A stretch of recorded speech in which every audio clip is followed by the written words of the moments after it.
Hello there, it's Jack here answering your bread making questions at Bake with Jack. Last week I had a question coming from Tanya on Facebook and it said, how can I tell when my dough has proved for the right amount of time? Now, this is a tricky one. You ready? Okay, bad news first, bear with me. There is no hard and fast rule I can give you to let you know when your bread is ready to go into the oven.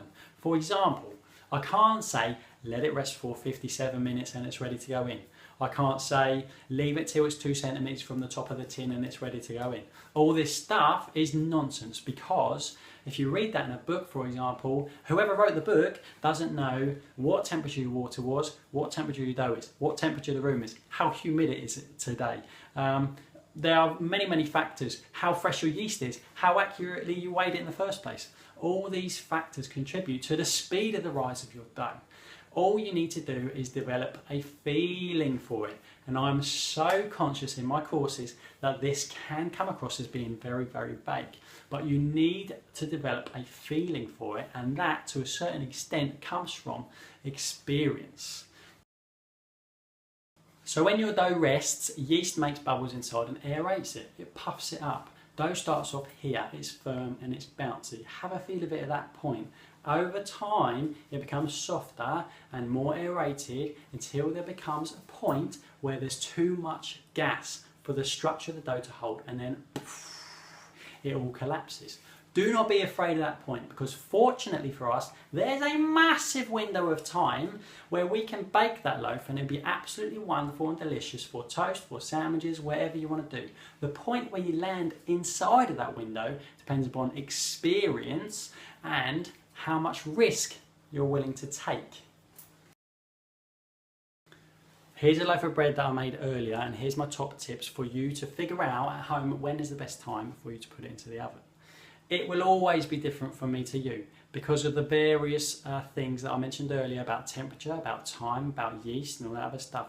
Also, the size of it also depends upon which flour you're using. They're all completely different. And also how well you worked it in the first place, how long you needed it for and developed that gluten. Because if it's underdeveloped, it's not going to get as big as what one will if it is nicely developed.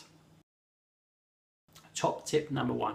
Use your eyes, okay? When you take the cloth off of your loaf of bread to have a look at it, if it has clearly risen, like this one has, this one was probably about there when it went into the tin at its highest point.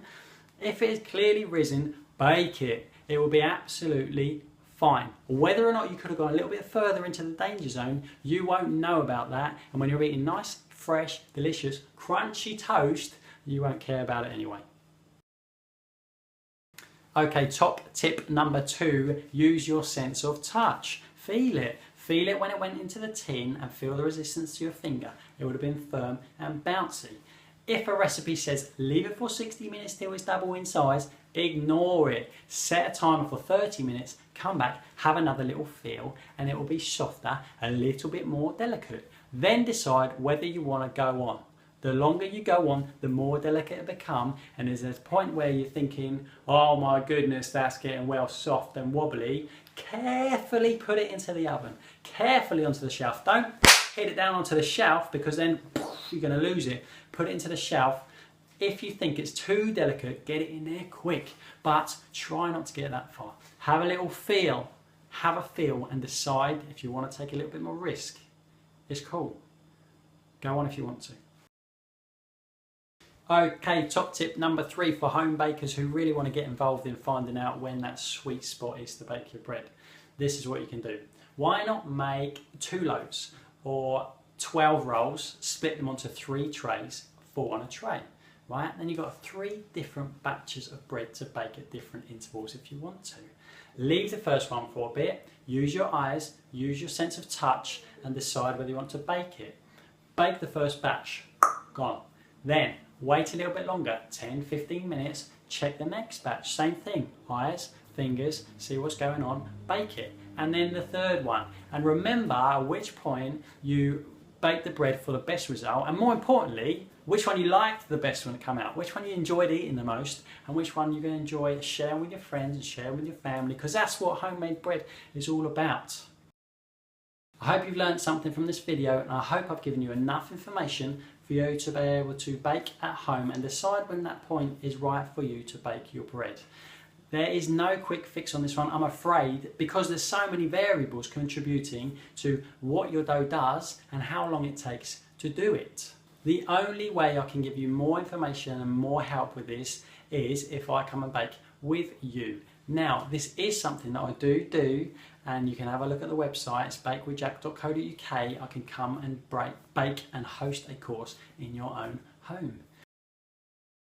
If you like this video, please click like, click subscribe, and you won't miss a thing. Next week I'm going to show you in fact, because we're on video, how to shape a loaf of bread, and I look forward to seeing you then.